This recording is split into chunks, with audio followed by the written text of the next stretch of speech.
Craig Pasta Jardula here, filling on in for Jimmy Dore. Kurt Metzger in the house, the big guy standing by. So, since we're on the subject over here, synthetic bioweapons are coming. No. Wait, synthetic. Hold on. Synthetic. What conspiracy? It's just like the drugs. What conspiracy site is this? The U.S. Naval Institute. Yeah. Oh. Yeah. Look, bioweapons testing has been going on for quite some time. Now it's even more advanced. It's almost like when we talk about fentanyl. Fentanyl is kind of like a synthetic thing, right? Fentanyl is invented? No, it's like a synthetic type of version drug. of It's heroin, not versus right? like opium, opioids. Oh, so it doesn't come from nature? No. It's all synthetic bullshit. No That's kidding. why, yeah. How It's do they manufactured. I didn't know they could make That's what it is. synthetic heroin. That's exactly what it is. We have to keep making stronger things because of the breakthrough pain of the other ones. Well, why do they keep... So why do they spend all that time growing poppy seeds and transporting it? Why don't they just make it synthetic? Well, they are. The only problem is people are dying a lot quicker and killing people. And is that a problem? Yeah. They die happy. Yeah, you make a fair point. So the COVID-19 pandemic has revealed critical weaknesses in the human domain of warfare. At just the moment, technology has emerged that gives bad actors new power to exploit those weaknesses. We're not doing it. We have to worry about, who are the bad actors? Cuba, probably. Cuba. There's another Cuba syndrome. Actors. Iran. Havana. Death Ray. Boy, if Fauci's the good actor, I'd hate to see the bad actors, right? Developments in synthetic biology will create next-generation bioweapons, human domain fires, that will fundamentally change the strategic environment and create the threat naval planners must consider now before it is encountered at sea. Wait, what? Mm-hmm. What? I don't understand. I don't either. What? This story seems... What? What are they saying? Okay. Let's read it again. Should we read it again? You want to read it again? Developments in synthetic biology will create next-generation bioweapons, human domain fires that will fundamentally change the strategic environment and create a threat naval planners must consider now. Before it is encountered at sea? What is a human domain fire? Wouldn't that be in port you would discover it, not like on the open sea? No, I'm assuming that they can use it. They're saying they can use it as a weapon or something. I don't know. I can't understand this yet. Is this a thing that, I don't know, they've maybe been working on a while, perhaps in one very important country of Ukraine, and now we're going to pretend we have to do it because the other people, if we don't do all the crimes first, that's these right. madmen, they're going to beat us to it. They're all madmen. It sounds like we're the madmen. Yeah, it sounds like that's what I've been trying to tell people, is that we're the terrorists, actually. Go ahead, Terry. So good from The Last American Vagabond. T-Lab, what's up, buddy? They're now weapons that are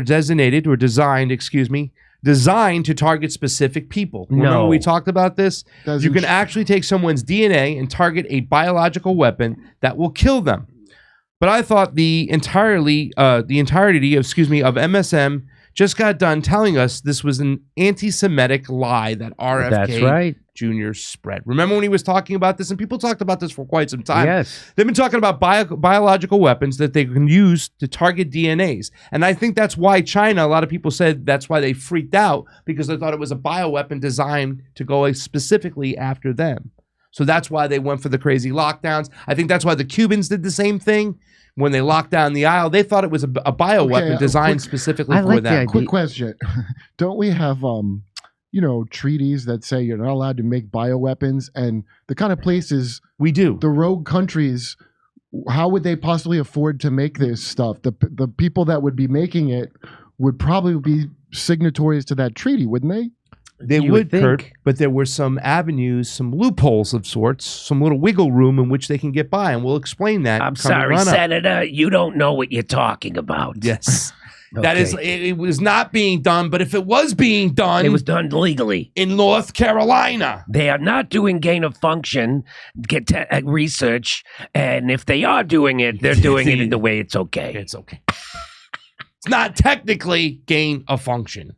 Even Obama put a stop to it. One of the things we're talking about here is that there are now weapons under development and developed that are designed to target specific people. Wow. Right, that's what this is, where you can actually take someone's DNA, take their medical profile, and you can target a biological weapon that will kill that person or take them off the battlefield or make them inoperable. So you can't have a discussion about this without talking about privacy. In commercial data, the protection of commercial data, because expectations of privacy have degraded over the last 20 years. Young folks actually have very little expectation of privacy. That's what the polling and the data show. Is that good for you? And people will very rapidly spit into a cup and send it into 23andMe and get really interesting data about their background. And guess what? Their DNA is now owned by a private company and can be sold off with very little intellectual property protection or privacy protection. And we don't have legal and regulatory regimes to deal with that. So we have to have an open and public discussion, and this is going to have to be a political discussion about what does the protection of healthcare information, DNA information, and your data look like, because that data is actually going to be procured and collected by our adversaries for the development of these systems. Can you pause it? I just think it's it's adorable that he thinks we're going to have an actual genuine conversation about any of this stuff. He knows we're not. They always say that. I know. That's what they're saying. Jason Crow, Colorado congressman over here. You know what I'm saying? I have a feeling he's going to lose his next election. I just have that. I have that feeling. You know what I'm saying? Do you think he really thinks we're going to have a genuine conversation? I think he's trying to hope, or just kind of. You ever hear the thing, everything I learned when I was 5 and all, like to put the candy in your mouth and then ask for it? Yeah. Same with those headphones that nobody seems to care about. That can read your thoughts? They present this. They go, "You ready for this?" Everybody goes, "No." And they're like, they go, well, it's here, so we're probably going to have to talk about it. Shouldn't we have talked about it before it was here? Yeah. Well, no, after. So it don't matter if you talk about it. Screw you. The toothpaste out of the tube now. So I think the headline is the congressman confirms RFK Jr.'s bioweapon theory, right? Yeah. That's the headline for this segment. And then the other segment is that guy really does he really care, or is he just giving lip service? I see you have Tucker coming up. Tucker with RFK. You think he'd be invited to the Aspen Security Forum if he was bullshit? This is what I'm saying. Kurt. This guy. Yeah. If it has Aspen in the title, it's bullshit. That's a good rule of thumb for you. I got invited to their comedy festival. That wasn't bullshit. That was actually for real. Look, I just am very happy when we have these conversations like out loud now, right? That it's okay to start talking about these things more, where they were brushed aside. You wouldn't even be talking about them if certain politicians weren't bringing them up. So I think it's a good thing about this. And that's why I like about the RFK clip over here. If you haven't seen this interview with Tucker, it's great because he explains a lot of stuff about what's going on in Ukraine, the lead up to it, but also the bioweapons industry and how it was kicked over to certain people. Take a look at this real quick here. This is with Tucker, RFK. This is a great clip. Victoria Nuland kind of blithely announced during congressional testimony last year that, oh, by the way, we have these biolabs in Ukraine. Yeah. And that was like kind of ignored, and the people who covered it got attacked for covering it. But the fact remains there are U.S. biolabs in Ukraine. Why would we have biolabs in Ukraine? We have biolabs in Ukraine because we're developing bioweapons. And those bioweapons are using all kinds of new synthetic biology and CRISPR technology and genetic engineering techniques that were not available to previous generation. And they can make frightening stuff. What happened was, when we walked away from, when the Patriot Act reopened the bioweapons arms race in 2001, the Pentagon began putting a lot of money into bioweapons, but they were nervous at that time because if you violate the Geneva Convention, it's a hanging offense. And they weren't sure that provision in the Patriot Act would actually hold up as a loophole to treaties that had been ratified by Congress. So they were nervous about actually going full force into bioweapons development. So they transferred the authority for biosecurity to one agency in the HHS called the National Institute for Infectious and Allergic Diseases, run by Anthony Fauci. So Anthony Fauci got all the responsibility for bioweapons development. He got at that time a 68% raise from the Pentagon in order to do that work. So, and that's why he was the highest paid official in the American government of, 4 million people in the American. He gets more money. He got more money, $450,000 a year than the president. That any Supreme Court judge, any member of Congress, he was the highest paid. And it's because he got that 68% raise from the Pentagon to do bioweapons development. Now, when you do bioweapons development, every bioweapon needs a vaccine. So you develop them side by side because in 100% of... You want to say anything real quick about that, or you would like keep let it roll? Because I know it's a great clip. Keep it going. But yeah, let's go. Cases when you deploy a bioweapon, there's blowback. Your side also gets sick. So in order to deploy one offensively, you need a vaccine to counter it. So you need to vaccinate your team before you deploy it. Wow. So that's how bioweapons work, and that's why Fauci. That's the whole. It seems like the whole future is going to be paved with the road to the future is paved with vaccines. Well, that's why we don't need to worry about nuclear war, I guess. Because it turns out those are kind of hard to use. But now we've been working on, let's call it biodefense, which is I'm sure what they call it. Yes. But see, like this stuff, like, you know, I hope he goes further with this because there's not one presidential candidate who's talking about this stuff. This needs to be banned for real on day one. Gain of function needs to go away completely. It could wipe out the whole planet. They keep at doing one point. So they did it. There was a Boston University or Boston lab that did more gain of function on the coronavirus, and they bragged that they made it 5 times more deadly. We covered this story here. Do you remember that, Kurt? And then they were also criticized for doing that. Like, why are they doing that? Did they get a 6 to 8% raise, I hope? Yes, probably more money. And nothing happened to those people. Nobody got in trouble, for real trouble, for doing that. And they're all patting themselves on the back that they gain of function up the coronavirus. Anyway, so the public needs to be screaming about it. Like, you need to stop this. We need to hang somebody if you don't stop gain of function testing. Sounds like white supremacist talk. All right, we'll take a look. This is the little clip. And once again, remember when we talked about, and this is I think it was a big reason. Oh, this is it. This is Well, I only have a minute left. Let me ask you: does Ukraine have chemical or biological weapons?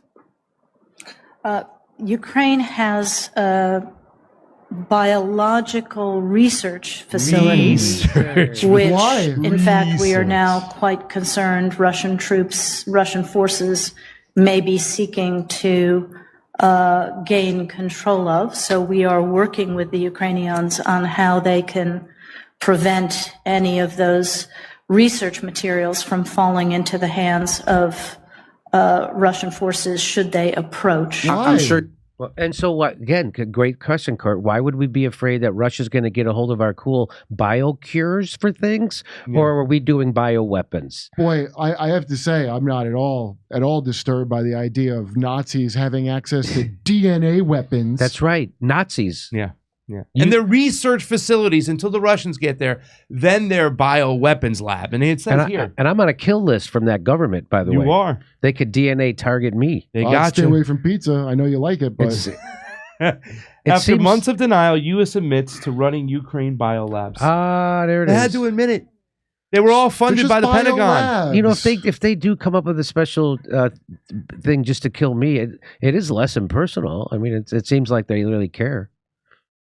Washington has been urged to come clean over its biolab program in the Ukraine after the Department of Defense admitted to its existence. The Pentagon said on Thursday that it has operated 46 biolabs in Ukraine, handling dangerous pathogens after previously dismissing the charges as Russian propaganda. They admitted to it. Okay, was this after she already? Because she already. This was after that. Yeah. They had to admit to it. Yeah, that was after her speech. Okay, because they kept on and they found the funding. You know, and it was the Pentagon's fingerprints all over it. So they were operating these biolabs on Putin's border.